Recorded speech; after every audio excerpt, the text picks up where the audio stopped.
Entonces voy a empezar a grabar y voy a partir por la primera. Dice, determinar e identificar el conjunto de A igual a todos los Z pertenecientes a los complejos, tal que se cumpla la condición de que la división entre Z menos 4, Z más 2 igual a 1. ¿Vale? Voy a copiar el problemita y voy a hacer unas pequeñas indicaciones antes.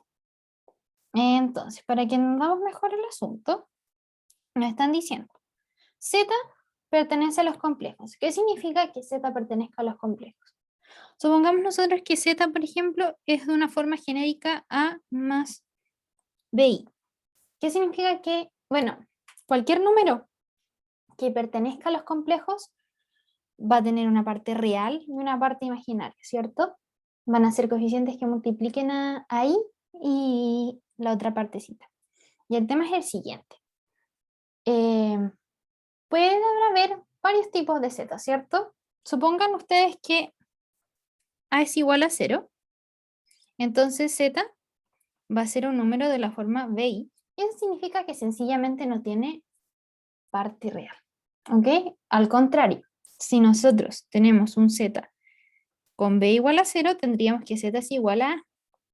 Y eso significa entonces que Z ya no es un imaginario, sino que es un real como lo conocíamos. Nosotros lo que habíamos estudiado hasta el momento era esto de aquí, un Z igual a A. ¿Ya? Y ahora estamos descubriendo la segunda parte del número, que es la parte imaginaria. Si el coeficiente que acompaña a la parte imaginaria es 0, significa que estamos trabajando realmente con reales. ¿Ok? Eso para aclarar a modo de, ni siquiera resumen, como aclaración le vamos a poner. Y para aclarar más el asunto, nosotros desarrollamos un sistema para poder representar, ¿cierto?, los imaginarios en un gráfico, que es básicamente las cantidades que representan los reales, es decir, los A los vamos a poner en el eje X, ¿cierto? Y en el eje Y ponemos las cantidades que van acompañando al imaginario. O sea, aquí solamente va a ir la letra B. ¿Bien? Entonces, por ejemplo, mi Z va a ser un A, B, y el punto del gráfico va a representar mi A más B. ¿Ok? Entonces, tenemos a nuestro número imaginario, y si en el gráfico nosotros lo ponemos con las respectivas coordenadas, ¿cierto? El eje real e imaginario, vamos a obtener el número complejo que estamos describiendo, ¿ya? Y esto nos ejemplifica un par de relaciones, ¿cierto? Y es que si yo aquí le calculo el módulo, ¿cierto?, a este número complejo, ¿cierto? Porque sabemos que esto es igual a Z. Z, su módulo va a ser realmente como si fuese un triangulito, ¿cierto? A cuadrado más B cuadrado en raíz. Esa es la gracia. ¿Ok? Eso tenemos. ¿Se dan cuenta? Como si sacásemos esa hipotenusa que se forma en los ejes. Por eso es que nosotros representamos los imaginarios en un planito. ¿Vale? Entonces, teniendo eso en cuenta, vamos a hacer el primer ejercicio. Entonces nos dicen, ¿qué nos dicen? Nos dicen que Z pertenece a los complejos tal que Z menos 4 partido Z más 2 es igual a 1. ¿Se dan cuenta? Y fíjense que nos están diciendo que los módulos de Z menos 4 y Z más 2 es igual a 1. ¿Qué quiere decir esto?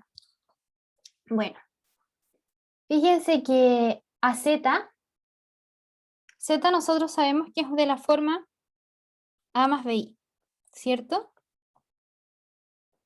Y le restamos en primer lugar 4. Y A más BI le sumamos 2. Y esto es igual a 1.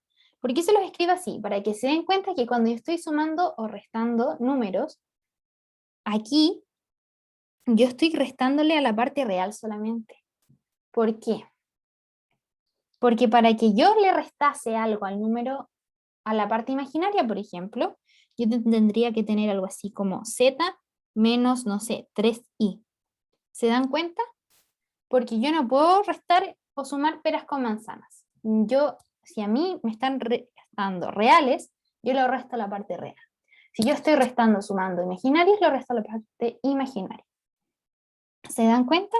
Entonces, como en esta ocasión estoy restando un real, lo tengo que restar a la parte real. Y si estuviese restando un imaginario, lo resto a la parte imaginaria. Esa es la idea, ¿vale? Entonces, ¿qué estamos diciendo? Decimos que tenemos nuestro z, que yo sé que lo puedo representar por un a y un b cualquiera, ¿cierto? Y que le resto 4, le sumo 2, la división, ¿cierto? Y eso es igual a 1, ¿vale? Y ahora, ¿qué les dije sobre el módulo? Si nosotros entonces graficásemos nuestro z, ¿cierto? Tendríamos que, si esto es a, la parte real sería a menos 4.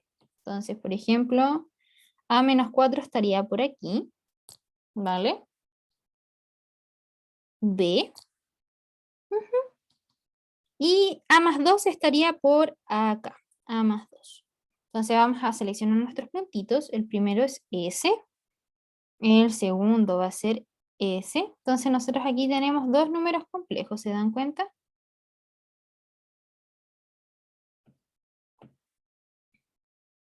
Tenemos el primer número que es S de ahí, que es el A menos 4 más BI.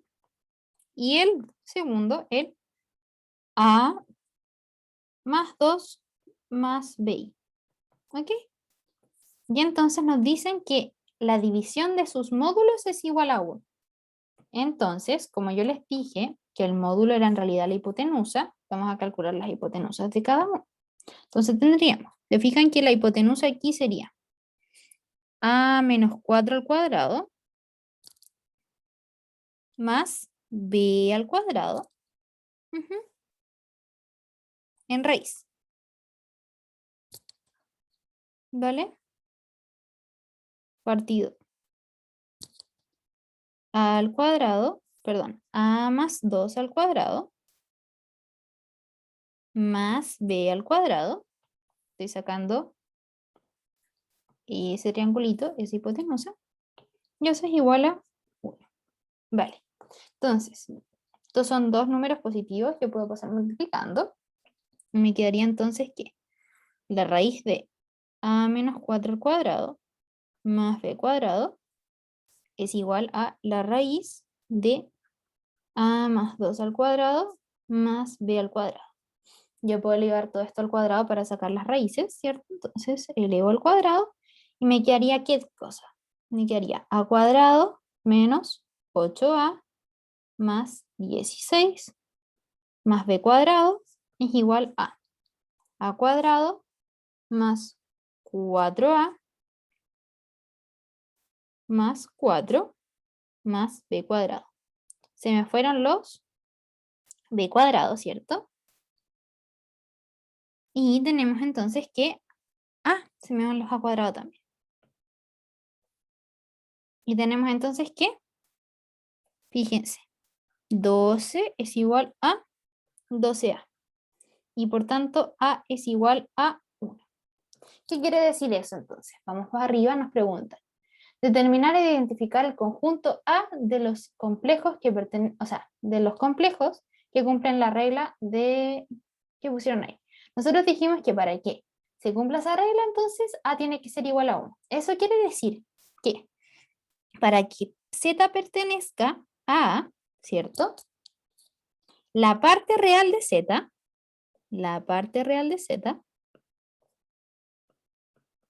¿cierto? Tiene que ser igual a 1. Eso es todo. Porque Z sabemos que es igual a más BI. BI, o sea, B puede tomar cualquier valor. Y A es igual a 1. Entonces esto sería igual a 1 más BI. ¿Y cómo se ve eso en nuestro grafiquito? Entonces nosotros dibujamos aquí. Decimos que Z puede tomar, B puede tomar cualquier valor, es decir, esta recta de los imaginarios, esta de aquí, puede tomar cualquier valor, pero A solamente puede tomar el valor 1. Por tanto, yo puedo elegir cualquier número de Z que pertenezca a esta recta de aquí, ¿cierto? Cualquiera, y se va a cumplir que si yo le resto 4 y le sumo más 2, la división me va a dar 1.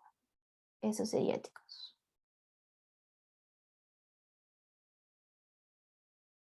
¿Dudas hasta ahí?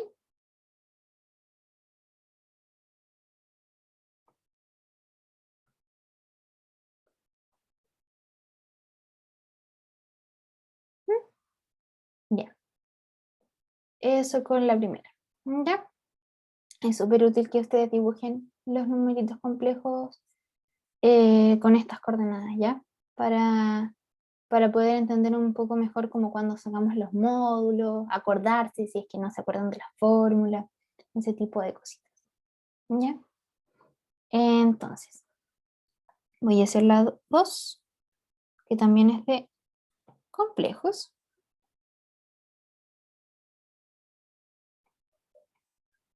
Y nos dice, probar que si Z1 y Z2 son números complejos tales que los módulos son igual a 1 y Z1 por Z2 es distinto de 1, fíjense que nos dicen que es distinto de 1 para que esta división eh, exista. Ustedes saben que si se indetermina entonces no podemos hacer nada. Y nos dicen que tenemos que probar que W pertenece a los reales. Y sugieren que calculemos el conjugado de W. ¿Por qué sugieren que calculemos el conjugado de W? Porque les pongo un recuerdito.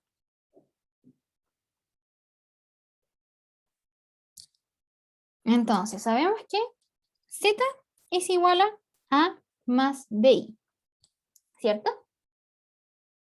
Un número complejo, podemos escribirlo como un A más la parte imaginaria. Z conjugado es igual a la parte real menos la parte imaginaria. ¿Ok? Ahora, la única forma que yo tengo que Z sea igual a su conjugado, fíjense, A igual a, o sea, A más BI igual a menos BI. Yo resto las A, me queda 0 igual a menos 2BI. La única forma de que Z sea igual a su conjugado es que B sea 0, es decir, que no tenga parte imaginaria, que sea real. Eso quiere decir que cuando un número complejo es igual tanto al número complejo como a su conjugado, entonces estamos hablando de un real. Entonces, si nos dicen W pertenece, demuestra que W pertenece a los reales y nos piden calcular, o sea, nos sugieren calcular el conjugado, significa que si yo demuestro, o sea, si yo calculo el conjugado y el conjugado es igual al mismo número, significa que estamos con un número real y podríamos entonces demostrar que W es real. ¿Ok? Entonces eso vamos a hacer. Entonces ocupamos la sugerencia que nos dicen y calculamos W conjugado. Entonces, el conjugado nosotros lo podemos aplicar a la suma, a la división y queda todo igualito. Se los voy a ir mostrando por pasos. Fíjense que esto estaría conjugado, ¿cierto? Tenemos la división y tendríamos 1. El 1 no se conjuga porque es un real, ¿cierto? Y eso lo conjugamos. ¿Se dan cuenta? Que esto es igual, entonces les dije que se podía aplicar a la suma perfectamente y tendríamos eso de ahí. ¿Y qué podemos hacer aquí? Bueno, tenemos que encontrar una relación entre los conjugados y el número. Y fíjense que aquí me dan los módulos. Súper útil. ¿Por qué? Porque yo sé una relación entre los módulos y los conjugados. Voy a buscar la propiedad porque siempre se me olvida bien cómo es. Deme un segundo. Pero, a ver.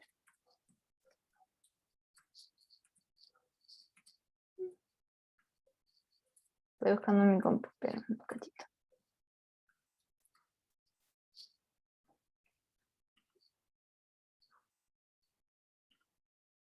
Aquí está la propiedad. Ya, este es el asunto. Entonces, otro recuerdito más. Entonces, recuerdo 2. ¿Cierto? Tenemos que 1 partido el número va a ser igual a z conjugado partido el módulo al cuadrado. ¿Ok? Entonces vamos a destacar esta segunda propiedad que tenemos y vamos a ver. ¿A nosotros qué nos dan? ¿El módulo? Sí. ¿Tenemos z conjugado? Sí. Y podemos relacionarlo con el número original. Entonces, ¿qué tendríamos aquí? Tendríamos que 1 partido z1 es igual a z1 conjugado partido, ¿cierto? El módulo de z1 que nos dicen que es 1. Perfecto. Y lo mismo para z2. 1 partido z2 es igual a z2 partido el módulo al cuadrado que también es 1. Entonces, partido 1. Y ahí tenemos una relación. Entonces yo lo que voy a hacer es reemplazar.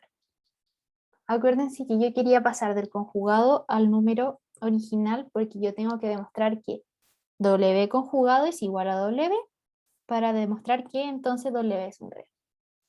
¿Ya? Entonces reemplazo. Reemplazo todos los Z1 conjugados por 1 partido Z1 y todos los Z2 conjugados por 1 partido Z2. Entonces me quedaría que W conjugado es igual a 1 partido Z1 más 1 partido Z2 partido 1 más 1 partido Z1 Z2. Lo que voy a hacer ahora va a ser desarrollar las fracciones, ¿cierto? Yo sé que para sumar estas fracciones paso multiplicando para allá y para allá. Tendríamos entonces Z2 más Z1 y mínimo común múltiplo Z1 por Z2. Y abajo lo mismo. Sumo Z1, Z2 más 1 partido mínimo común múltiplo Z1 por Z2. ¿Están de acuerdo que podemos simplificar aquí? Eso de ahí, ¿cierto? Y nos quedaría, está bien, nos quedaría Z2 más Z1 partido Z1, Z2 más 1. Vemos si es igual a W. ¿W cuánto era? W era Z1, la suma más 1 por la multiplicación. La suma más 1 por la multiplicación. Y entonces que demostramos que W es igual a W conjugado, por tanto,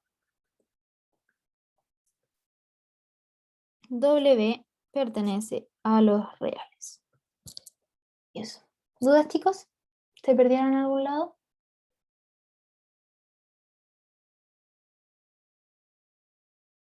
¿No? ¿Estamos bien? Ok. Entonces, problema 3. Acá tenemos una pura ensalada. ¿Por qué? Nos dice, si una función es biyectiva tal que f', ¿cierto? Es 1 menos f de x al cuadrado en raíz. ¿Vale? ¿Y qué pasa con eso?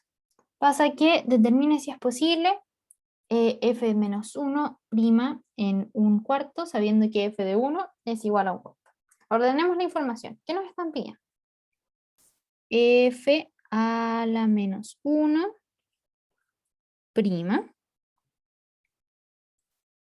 de un cuarto. ¿Vale? Yo no tengo, fíjense, yo no tengo f a la menos 1 como información.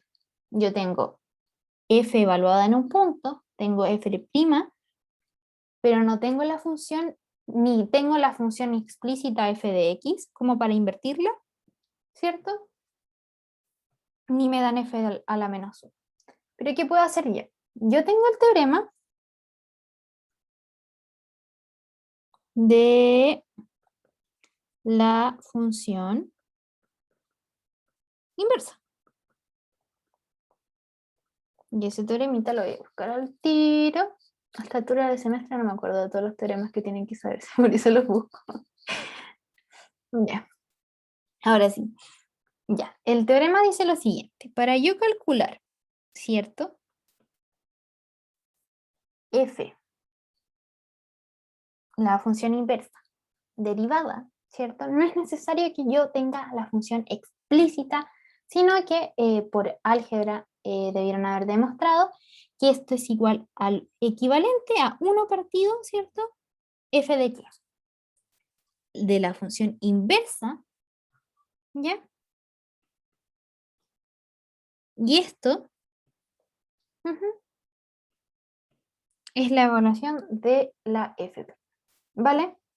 Entonces, vamos a ver si ya. Sabemos que esta información no la tenemos, pero si tenemos esta información de aquí, podemos saber, ¿vale? Y el tema es el siguiente. Entonces, ¿tengo f a la menos 1? No, pero nos están pidiendo en un valor determinado, en un cuarto, ¿vale? Y entonces, ¿qué podemos hacer? Yo sé que si f de 1 es igual a un cuarto, ¿cierto? Estamos diciendo que tenemos una función que yo le entrego el 1 y me entrega un cuarto. Estamos de acuerdo que la función inversa lo que tiene que hacer, ¿cierto?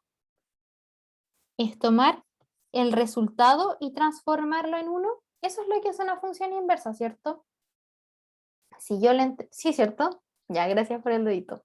Entonces, la función inversa lo que va a hacer es que si yo le entrego un cuarto, me va a dar 1. La función, le entrego un 1, me da un cuarto, la inversa, un cuarto me da 1. Esa es la idea. Entonces, fíjense, yo tengo esta info de acá. ¿Ya? Perdón, ahí le puse un prima, estamos hablando de la inversa. ¿Ok? Fíjense acá, me piden, entonces, tengo acá esa información. Entonces, yo voy a ir reemplazando de a poquito. Tengo entonces f de menos 1 de x es igual a 1 f de prima de, entonces dijimos que tenemos f a la menos 1 de un cuarto. ¿Ok? Que eso entonces igual a 1 partido f' de 1. ¿Ok? Entonces, si nosotros aquí reemplazamos con un cuarto, eso es lo mismo que decir 1 partido de f' de 1. ¿Y tenemos f' de 1? Sí, porque tenemos explícita nosotros f' en 1. ¿Vale? Entonces, vamos revisando. Yo sé el valor de eso, tengo f' explícita, y entonces ya estoy a un paso de poder calcular esto, por teorema de la función inversa. ¿Qué me queda? Entonces calcular, reemplazar, ¿cierto? f' en 1 va a ser igual a la raíz de 1 menos f de 1 al cuadrado. F de 1, ¿cuánto es? Un cuarto. Lo tenemos. Entonces, tendríamos que raíz de 1 menos un cuarto al cuadrado. Finalmente, sabemos que es lo mismo que decir 16. 16, el 1 lo transforma en fracción para poder restar. 1 partido 16, ¿cierto? Que eso es igual a 15/16 en raíz. Puedo sacar el 16, ¿cierto? Porque es un 1 partido 16, Si lo saco de la raíz me queda como 1/4 por raíz de 15. Y reemplazo entonces arribita, se fijan que tengo que reemplazar acá y me queda entonces que f, ¿cierto? A la menos 1 ¿de qué? De x. Prima. ¿Se dan cuenta? Va a ser igual entonces a 1 partido f' en 1. ¿Y cuánto es eso? Es 4 partido raíz de 15. Porque estamos sacando entonces 1 partido la respuesta. Eso es. Y así se ocupa el teoremita. ¿Vale? Contestamos la pregunta. Eso es todo. Y esto funciona ya que nos dicen que es biyectiva, ¿vale? Eso me faltó decir. Que para que yo me pueda dar vuelta así, de un lado para otro, y poder ocupar el teoremita, la condición es que sea biyectiva. ¿Vale? Eso es todo. ¿Dudas?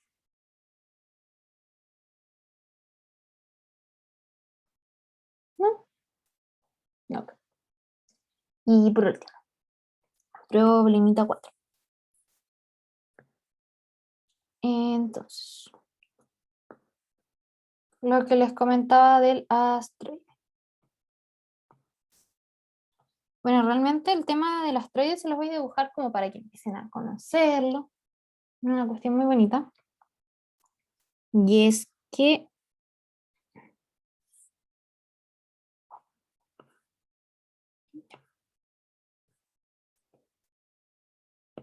este es un asteroide. Es como esta estrellita curvita.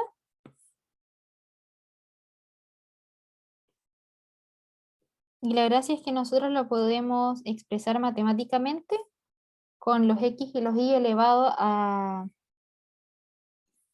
2/3.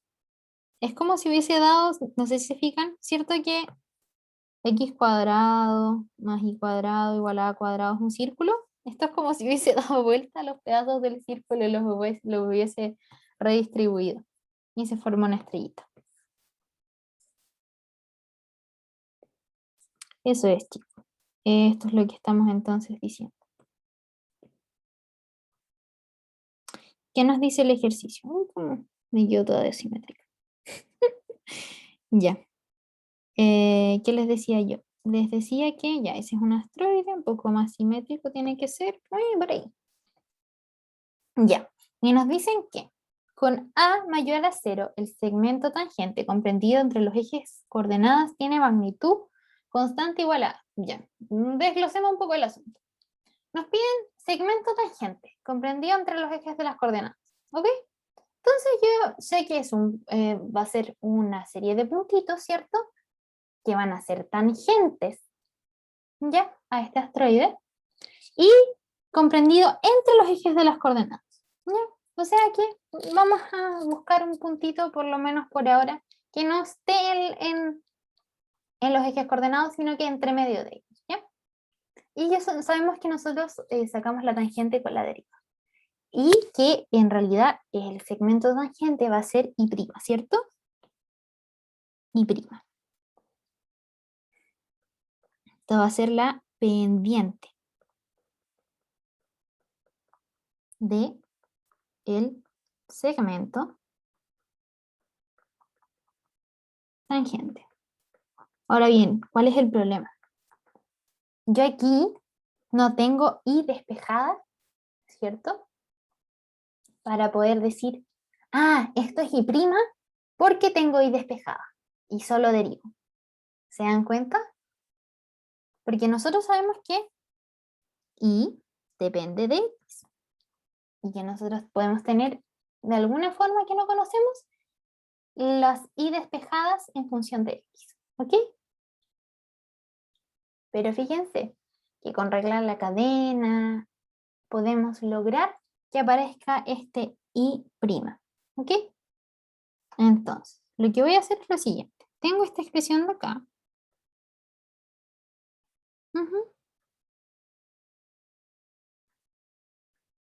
y voy a derivar con respecto a x. Si yo derivo y con respecto a x, no me va a dar 0, porque yo sé que y depende de x, ¿ok? Entonces yo sí lo puedo derivar. Ese es el truco que vamos a ocupar acá. Yo sé que y depende de x, así que si lo derivo, voy a obtener una derivada, no va a ser 0. Ok, entonces, yo derivo a ambos lados por x, se los voy a dejar anotadito para que lo lean después. Derivo a ambos lados por x. ¿Ok? Y nos quedaría entonces que, ya, ¿cuál es la derivada de esto? Sabemos que baja el exponente, tenemos x, y a 2/3 le tenemos que restar 1. Entonces me queda menos 1/3. Lo mismo. Ahora acuérdense que aquí tenemos una variable. ¿Se acuerdan lo que hicimos la ayudantía anterior? Cuando nosotros teníamos una función que no sabíamos qué pinta tenía, ¿cierto? Nosotros teníamos que derivar esa expresión y la derivada de lo de adentro, porque nosotros no sabemos qué diablos es. ¿Ya? Entonces tenemos 2/3, esto es primero derivar lo de afuera, lo que vemos. 2/3 de y, ¿cierto? Elevado a menos 1/3, la misma derivada anterior, por la derivada de lo adentro. Como yo no sé qué es, va a ser solamente y'. Y fíjense que aquí me apareció el famoso y', que es la pendiente de la tangente. Y eso es igual a, dijeron entonces que era una constante. Tenemos que mostrar entonces luego que quedan ejes coordenados, una magnitud constante, y la derivada de una constante es 0. ¿Ok? Ya. Entonces, yo ya encontré la pendiente de mi recta, bastaría entonces despejarla. Y entonces tendríamos que y' va a ser igual a menos 2/3 de x elevado a menos 1/3 partido y menos 1/3, 2/3. Voy a simplificar los 2/3 y me queda aquí. Es menos x elevado a menos 1/3, ¿cierto? Y elevado a menos 1/3. Ahí está. Ese me quedó como un 2, pero un 3. Eso. Entonces, ¿qué hacemos ahora? Ya tenemos la pendiente de la recta. Para que sea una recta, ¿cierto? Necesitamos pendiente e intercepto. Entonces, lo que falta ahora es buscar un punto. Entonces, vamos a definir un punto. Sea P, entonces, P igual a un x, 0 y 0 que cumpla con que esté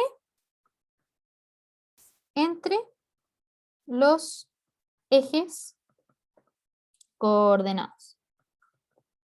Porque lo que queríamos encontrar era una recta tangente, un segmento tangente que estuviera comprendido entre los ejes. Entonces estos tienen que estar entre los ejes coordenados. Eso quiere decir que para que x0 no esté en un eje coordenado, tiene que ser x0 distinto de 0 y y0 distinto de 0 para que tampoco estén en un eje coordenado. ¿Ok?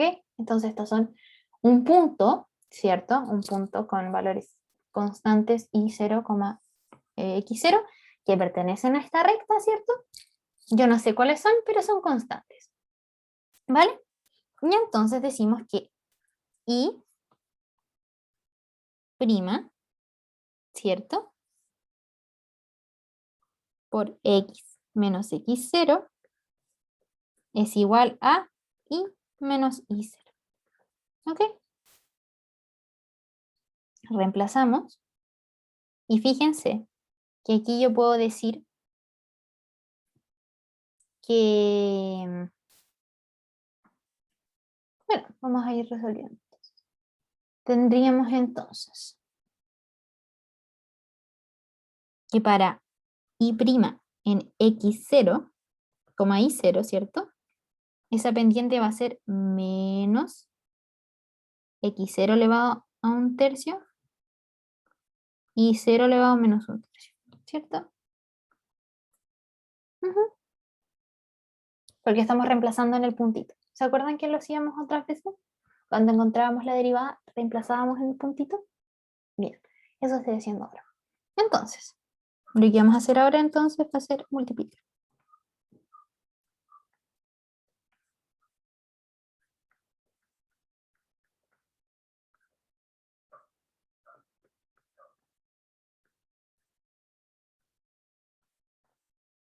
¿vale? ¿Y qué nos están pidiendo?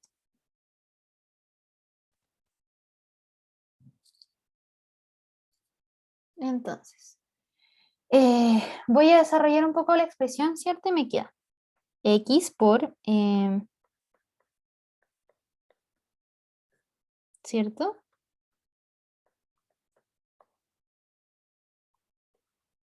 Más, entonces, multiplico el x0 aquí y me queda aquí. Menos 1/3 más 1 nos debería quedar entonces x0 elevado a 2/3 partido y 0 elevado.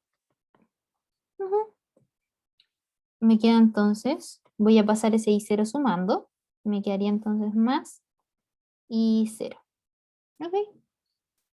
Y esto es igual a y. ¿Cuál es la gracia ahora entonces? Vamos a ver qué pinta tiene esa recta. Entonces vamos a encontrar los puntos en donde la recta intersecta a los ejes coordenados. ¿Ya? Para intersectar los ejes coordenados, fíjense que yo tengo que tener que por lo menos y sea 0, porque cuando y es 0, estamos en esta rectita de acá, ¿cierto? E intersecta la recta. Cuando x es igual a 0, va a intersectar en algún lado, ¿cierto? Y ahí podemos determinar nosotros entonces cómo va a ser nuestra recta. Entonces vamos a ver que para x igual 0, ¿cierto?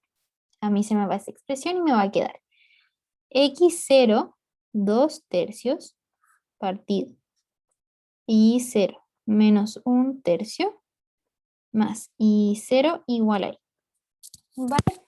¿Y cuál es aquí el asunto? Que yo tengo la relación para x0 e y0 porque yo sé que x0 elevado a 2/3 más y0 elevado a 2/3 es igual a elevado a 2/3. Fíjense, ¿cierto? De ahí saco eso. Entonces yo puedo dejar esto todo expresado solamente en y0, haciendo ¿qué? Haciendo esto, que x0 elevado a 2/3 es igual a elevado a 2/3 menos y elevado a 2/3 y 0. ¿Ya? Entonces tenemos que, fíjense, reemplazamos y nos queda a 2/3 menos y 2/3 partido y menos 1/3 más y igual a y. Entonces, yo meto eso a la fracción y me queda a 2/3 menos y0 2/3 y elevado a 1 por y elevado a menos 1/3 me queda más y elevado a 2/3 partido y elevado a menos 1/3 y eso me quedaría entonces igual a, se me restan esos, papá, y me quedaría a elevado a 2/3 partido y 0 elevado a menos 1/3. ¿Se fijan? Que eso es igual a y. Entonces nuestro primer puntito donde intersecta a los ejes coordenados va a ser el puntito a elevado a 2/3 por y elevado a 1/3. Fíjense lo que dice que como está negativo, lo pasé para arriba. Ah, esto es en y. Y x dijimos que era igual a 0. ¿Vale? Ahí intersecta el primer puntito de la recta. Y el segundo puntito de la recta, vamos a decir que aquí va a ser un valor, 0, ¿cierto? Vamos a ver dónde intersecta en el otro eje coordenado, cuando intersecta al eje X, ¿cierto? Y entonces tomamos la ecuación original, que era esta de aquí.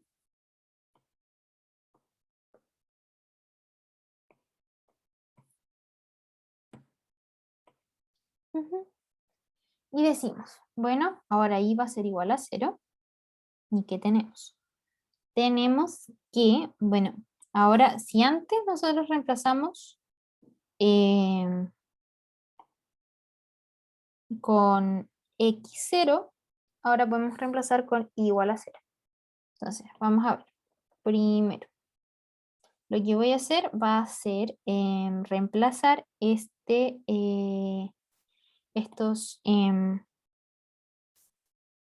y ceros. Espérenme, un cachito. Centremos. X0 elevado a menos 1/3 más x0 2/3 más y elevado a 2/3, ¿cierto? Igual a 0 partido y 0 menos 1/3. ¿Ya? Sabemos que esto es x, que esto lo pasamos sumando para allá. Lo voy a escribir aquí. Y 0 2/3 es igual a 2/3 menos x0 2/3. ¿Se fijan? Entonces tendremos que x0 menos 1/3 más x0 2/3 más a 2/3 menos x0 2/3 partido y 0 igual a 0. ¿Vale? Vemos que se me va S con S y me quedaría entonces menos x0 menos 1/3 más a 2/3 partido y 0 menos 1/3 igual a 0. ¿Vale? Yo quiero despejar x, así que digo a 2/3 partido y 0 menos 1/3 es igual a x partido x0 menos 1/3. Pase sumando, partido y 0 menos 1/3. Fíjense que como esto es constante, puedo pasar dividiendo, divido eso de allá, y me queda que x es igual a 2/3 dividido x0 menos 1/3, que es lo mismo que a 2/3 por x0 elevado a 1/3. Ya sé que mi letra se ha puesto re fea, no tanto la ayudantía, pero son muchas fracciones. Entonces, tendremos que el P2 entonces, donde intersecta la recta, va a ser igual a, dijimos que x era a 2/3 x 0 1/3, 0. ¿Se dan cuenta? Y entonces, ¿qué era lo que nos pedían demostrar? Es que el segmento tangente entre los ejes de coordenadas tiene magnitud constante e igual a A. Y entonces, ¿por qué tiene magnitud A? Porque si se fijan, el segmento que nosotros estamos haciendo, ¿cierto? Va ¿desde dónde va? Veamos.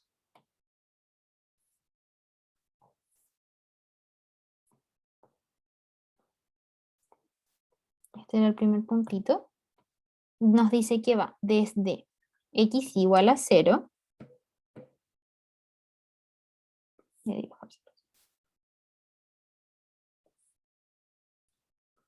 ¿cierto? Igual a 2/3 y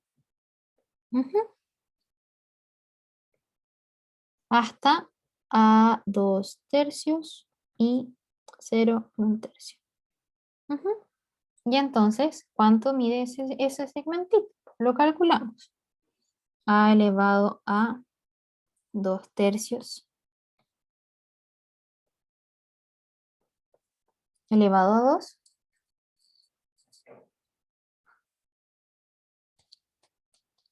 por i elevado a 1/3 elevado a 2, ¿cierto? Más a elevado a 2/3 x elevado a 1/3 elevado a 2 nos quedaría a 2/3.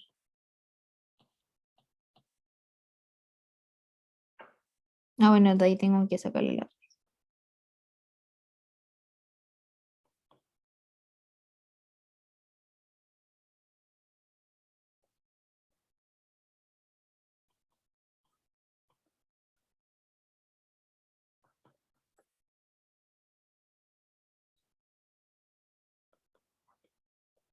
Y se fijan que eso de ahí es lo mismo que teníamos aquí, que eso es igual a elevado a 2/3.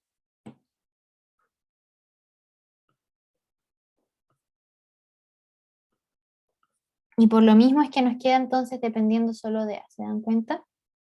Demostramos que la magnitud es constante igual a A.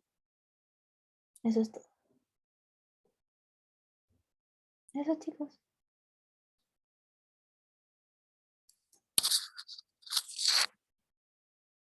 El último estaba súper raro, según yo. O un poquito más complicado. Bueno, harto más complicado que los otros. Pero, ¿qué puedo rescatar de aquí? Como para que tengamos una visión general del problema.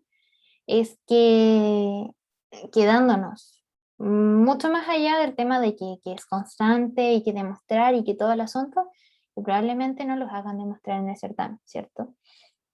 Es que yo puedo encontrar las pendientes, ¿cierto? No solo eh, derivando directamente y despejada, ¿cierto? Nosotros aquí no teníamos que y igual a x, no sé, x2 tercios menos a partido en 2. No teníamos esa fórmula nunca la tuvimos porque no es tan evidente despejar cierto y. Si se dan cuenta, si acá si hubiésemos intentado despejar y nos hubiese quedado, fíjense, a ver, ¿dónde se los anoto?